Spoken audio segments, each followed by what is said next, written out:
sukat po, yan lang po ang kukunin natin sa pants.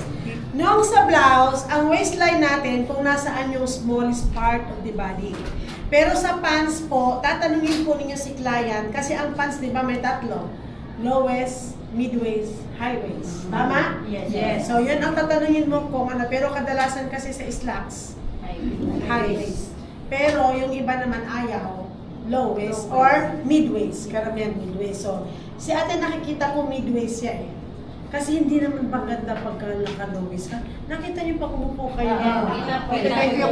Hindi lang yung point ang nakikita, coin first ang nakikita. Alkansya. Tapos pag dito naman, nalalay na yung mga tiyan na. Maliban lang sa walang tiyan. Flat chest. Tapos ang pangit, nandun na sa pagbunan yung ano. Parang sa tingnan. Pero nasa iyo naman kung kaya magdala. Yung iba naman kasi kaya magdala ng ganun. So ngayon po ang gagawin ko ay mid-waist po ang gagawin ko ha. Para naman maganda. Okay? Pag nagsukat po ng pantalon na mid-waist, kung sa blouse ay merong nakapasok na 2 finger, sa pantalon po ay wala, dapat po masikip. Tama lang siya na nakakaikot yung tape measure. Okay? So siya po ay 33. Sige, 33. Anong divisor nito? Divided by 4. Divided by 4. So mamaya na natin ito. Okay. Yung crotch po,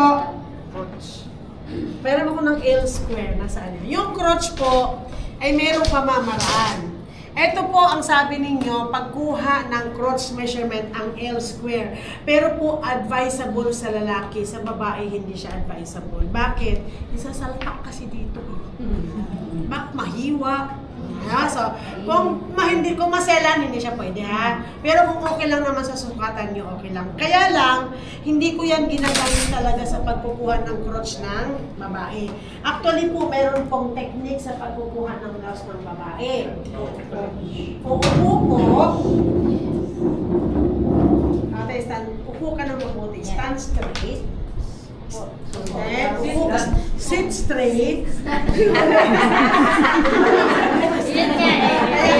Kaya nga ginagawa ko si mali. Sabi ko, stand straight yan.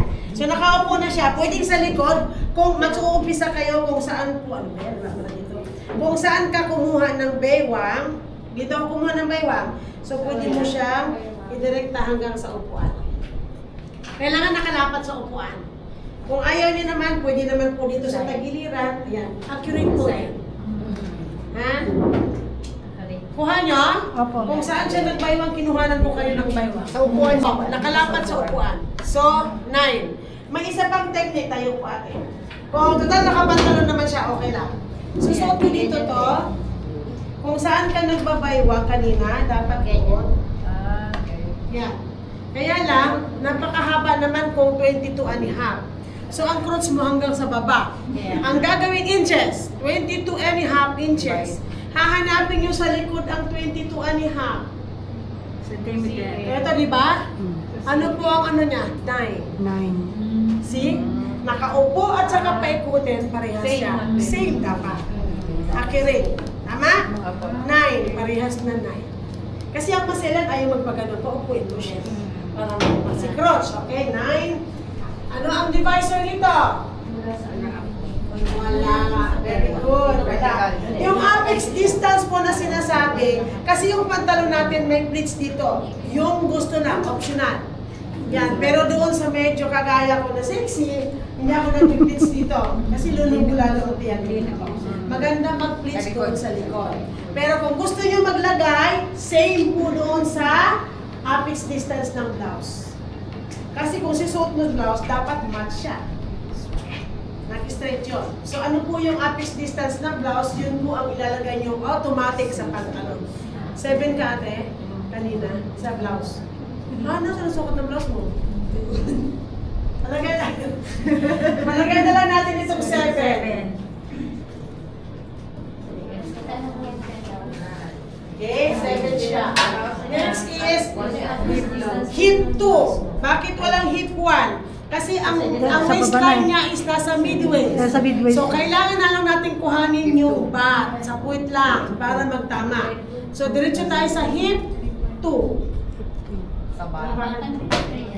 Yan, tayo. Yan. Dapat nakatama sa umbok ng puwet. Then, tama lang na umiikot ang tape measure. Okay? 36. Sexy? Ay, 36 divided by 4. Mabay na natin sagutan yan. Next is knee level. Kasi hindi siya stretchable, dapat masukat. Dalawa po ang technique ng pagsusukat ng knee. Kung siya po ay kampante na sa ganitong laki, pwede pong sa harap na lang po ang inyong susukatin. Yan. Kung okay lang sa kanya, okay lang ganito sa iyo, ate Kalaban. Yes. Okay, 7. So, 7. Pero kung gustong sukatin, para makuha kung gustong laki, tapos tupi mo ate ang pantalon, kapaan mo, tupi. Yan. Yan. Dapat po, nakapaikot. So, i-divide sa 4, yung kalahati sa front, yung kalahati sa back. Okay? So, 15 po siya kung paikot, pero gusto niya kasi yung kalahati lang is 7. So, 7 ang ilalagay natin, pero dahil kalahati lang yon, divided by 2, 2 lang. Kalahati lang yun eh, 7. Kung paikot, 15. Yan. So, gusto niya yun lang. So, 2. Ito ay 3, 1.5. or 3 and 1 half. 3 3.5. and 1 half. Yan. Next is bottom. Ganon din sa bottom, kung gusto niya, pero hindi ko pwede kasi masikip to eh. Stretchable yata, hindi naman. So, dapat po ay paikot. Baka hindi na pumasok ang paa mo dito, papasok pa yan. Gawin natin 12. Okay lang. Yan, 12. So, 12 ang bottom. Dahil may pinaikot siya, divided by into 4. So, equals 6. Pants length. Pants length, dapat dito. Kung saan ka nag-waistline, tapos, anong gusto mo dito? Slacks. Slacks, mas baba. O 35. 35. Okay, 35. Fine na. Okay, 35. Ito po ay Ma'am, yung bottom, 3 lang, ma'am. 3. Yan, ma'am. sorry.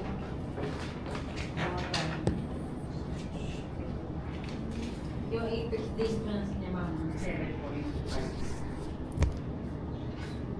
Ha? Yung apex distance na po niya kahapon, 7.5. Ah, 7 and a half. So, 3 and 3, 4. 3 and 3, 4, ma'am. ayaw nga.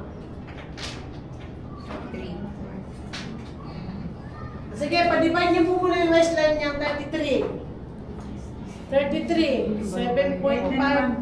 Ha? 8 ang galing talaga ni ate. Kaya may calculator pa ito sa akin. Ito, 36, 8. 9. 9, 9. 18, 36. Tumama ako Okay? So, yun na po yung ating idodrawing ngayon sa pattern. Pero yung pagsusukat yan lang po. Dito naman tayo ng pattern.